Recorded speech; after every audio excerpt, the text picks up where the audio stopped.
find the time, we will find the timing. Cause you are on my mind, the hustle you don't mind it. You know that I want you, you know that I want you next to me. Bonjour à tous, dans cette capsule numéro 2, on va essayer de comprendre pourquoi il semblerait qu'on assiste actuellement à la tentative de finalisation d'un programme de destruction du lien social.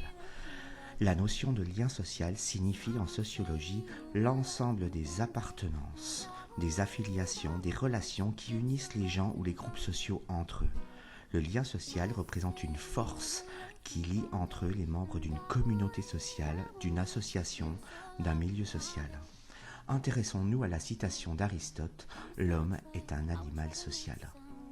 Au travers de cette phrase, on apprend, pour faire simple, que nous avons besoin de l'autre pour nous construire en tant qu'individus et mener notre existence dans les meilleures conditions. Cette idée pourrait être mise en résonance avec la théorie élaborée par Abraham Maslow, considéré comme le père de l'approche humaniste en psychologie. Il est connu pour son explication de la motivation par la hiérarchie des besoins humains, souvent représentée sous la forme d'une pyramide.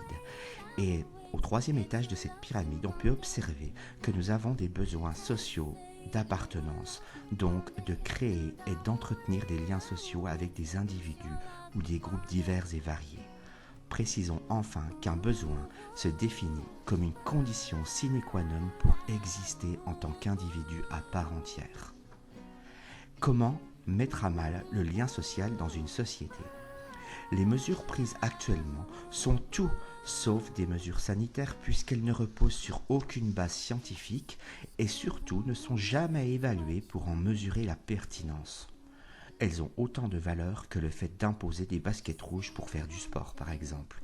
C'est juste grotesque, absurde et pathétique. Mais si on observe attentivement les conséquences de ces dispositions imposées, le message caché devient limpide. À toi, individu lambda, on t'autorise juste à travailler et à dormir, rien d'autre. Est-ce une coïncidence si toutes les activités devenues impossibles à pratiquer, si tous les lieux devenus impossibles à fréquenter offrent des situations où les gens se rencontrent, échangent, s'épanouissent, prennent du plaisir ? Bien sûr que non, et il ne faut pas être un génie pour le constater. Ce sont les lieux de rencontre, de culture et d'épanouissement qui sont attaqués. À travers ces manœuvres, on cherche à isoler les individus et à les affaiblir en les privant d'un de leurs besoins fondamentaux, avoir du lien social. Pourquoi faire subir ça à son peuple ? On est tout de même en droit de se poser la question, non ? Mais si on y regarde d'encore plus près, des connexions évidentes se font et on s'aperçoit que finalement, ce que nous vivons depuis presque une année semble être la nouvelle étape d'un processus qui a été enclenché il y a des décennies maintenant sans que l'on ne s'en aperçoive vraiment. Je m'explique. 2 stratégies majeures ont été mises en place pour détruire le lien social. Premièrement, les lieux de rassemblement laissés à l'abandon, tués à petit feu. Lorsque je flâne dans mon village, c'est toujours un moment où 2 sentiments s'entrechoquent, le bien-être et une sorte de nostalgie amère. Je m'imagine souvent à quoi ressemblaient ces rues avant, parce que là, pendant ma balade, je suis seul et je ne croise que des voitures. Je passe devant l'église, qui est toujours fermée et où il n'y a plus eu de messe donnée depuis des années. Je jette un œil plus loin à l'épicerie laissée à l'abandon, puis vient ensuite l'ancien bistrot aux vitres cassées, et à la sortie du village, il y a le parc de jeux vide, toujours vide. On pourrait y rajouter toutes les petites écoles fermées en chaîne ces 20 dernières années au profit de grands groupes scolaires. On ne m'enlèvera pas de la tête que tout ça a été volontairement détruit, petit à petit, minutieusement. Pourquoi ? Peut-être parce que tous ces endroits étaient des points de ralliement, de discussion, d'engueulade, de partage. Pourquoi les avoir laissés mourir si ce n'est pour empêcher sournoisement le peuple de s'y retrouver et d'échanger des idées, voire de s'organiser ? Car l'histoire nous indique que bon nombre de révolutions ont germé et pris racine dans des endroits comme ceux-là. À ce jour, personne n'a pu m'apporter de réponse satisfaisante sur les raisons réelles de cet abandon total de ces endroits précis. Je considère donc que mon explication demeure valable. Pour accompagner cette stratégie visant à faire disparaître les lieux de réunion et pour la renforcer, on a mis à disposition du plus grand nombre des biens, des objets qui auparavant étaient inaccessibles pour la plupart. Ces objets sont juste des instruments dont le rôle est de casser le lien social, entre autres. Ce sont un peu des objets maléfiques si on n'apprend pas à s'en servir. Et tout est fait pour que justement le peuple ne sache pas s'en servir intelligemment. Voici quelques situations où, sans qu'on s'en rende compte, la création et l'entretien du lien social est empêché par des objets. Auparavant, les enfants du village se retrouvaient tous avec leurs parents au parc de jeux pour y faire de la balançoire, du tape-fesse, du tourniquet. Maintenant, chaque maison ou presque possède sa propre balançoire et son trampoline parce que les prix sont devenus accessibles. Auparavant, on allait frapper à la porte des gens si on avait besoin d'un service ou d'un ingrédient pour terminer un gâteau, et cela se terminait souvent par un café et une discussion autour d'une table. Maintenant, j'envoie un SMS avec mon iPhone et je vais chercher ce dont j'ai besoin. Et bizarrement, la plupart du temps, plus de pause café. Dernièrement, dans un village d'à côté, un conseil municipal a eu lieu en visioconférence, parce que, avec la neige, le froid et la nuit, tu vois bien quoi. Merci les ordinateurs, tablettes et autres. Et à la fin, inutile de le préciser, pas d'apéritif, donc pas de discussion ni d'échange. On pourrait continuer longtemps comme ça et s'amuser à chercher des situations où l'objet permet de se passer d'une rencontre en chair et en os.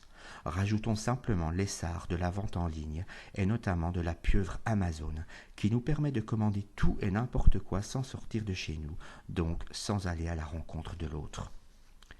C'est donc tout un processus lent et sournois qui s'est mis en place pour nous éloigner les uns des autres. Et si nous sommes éloignés, nous sommes moins forts, nous nous renfermons et nous nous empêchons de réaliser le besoin d'appartenance exposé dans la pyramide de Maslow. Pour l'anecdote, j'ai grandi dans une cité HLM dans les années 80-90. Lorsqu'on voulait faire une partie de foot, par exemple, ou juste traîner avec les copains, on allait frapper aux portes évidemment, mais parfois, quand l'ami en question habitait au 8e étage et qu'on avait la flemme de monter tous ces escaliers, on l'appelait depuis le bas du bâtiment. Autant dire qu'il fallait brailler et que ça ne plaisait pas vraiment à certains voisins qui se mettaient à la fenêtre pour, dans le meilleur des cas, nous demander gentiment d'arrêter de hurler sous leurs fenêtres. Eh bien, saviez-vous que plus d'une fois, il est arrivé que plusieurs voisins mécontents se mettent à leurs fenêtres pour nous réprimander en même temps et finissent par entamer une discussion improvisée par leurs fenêtres respectives, suivie d'une réunion au pied de l'immeuble. Voilà le genre de situation où on est totalement dans l'entretien et la création du lien social. Pour finir, un ami d'enfance que j'ai rencontré récemment et qui habite toujours dans cet endroit m'a confié que les choses n'étaient plus comme avant, que les gens ne se réunissaient plus les soirs d'été autour d'un verre et d'une partie de pétanque, que la municipalité avait bétonné intégralement l'espace vert qui nous servait de terrain de foot pour y faire un parking, que la petite épicerie avait été démolie pour être remplacée par des garages mis en location. Il ne comprenait pas pourquoi. J'aurais bien aimé avoir le temps d'en parler avec lui. Cette destruction du lien social s'accélère aujourd'hui, sous nos yeux. Pourquoi ? Je vous laisse aller consulter, si ce n'est déjà fait, le site du Forum économique mondial. Je vous laisse faire une recherche sur les Global Goals, sur l'agenda 2030, etc. Il y a toute une clique de psychopathes qui a tout prévu pour nous. Où nous devrons habiter, quelle quantité d'eau et de nourriture nous aurons à disposition pour la semaine, quels aliments nous mangerons, quelles activités nous seront permises ou pas, qui nous aurons le droit de fréquenter, où nous aurons le droit d'aller ou pas, quand. Qu'on ne me dise pas ici que c'est un délire de complotiste, parce que celui qui délire, c'est justement celui qui n'est plus en contact avec la réalité. Et cette réalité est laide, certes, mais il faut l'accepter pour pouvoir la combattre. Le déni est un mécanisme de protection qui fonctionne un certain temps et, rendons-nous à l'évidence, ce temps n'est plus. Il faut choisir son camp, maintenant. Voilà, j'en ai terminé pour cette capsule numéro 2. Merci de m'avoir écouté et je vous dis à bientôt. Force et honneur à vous.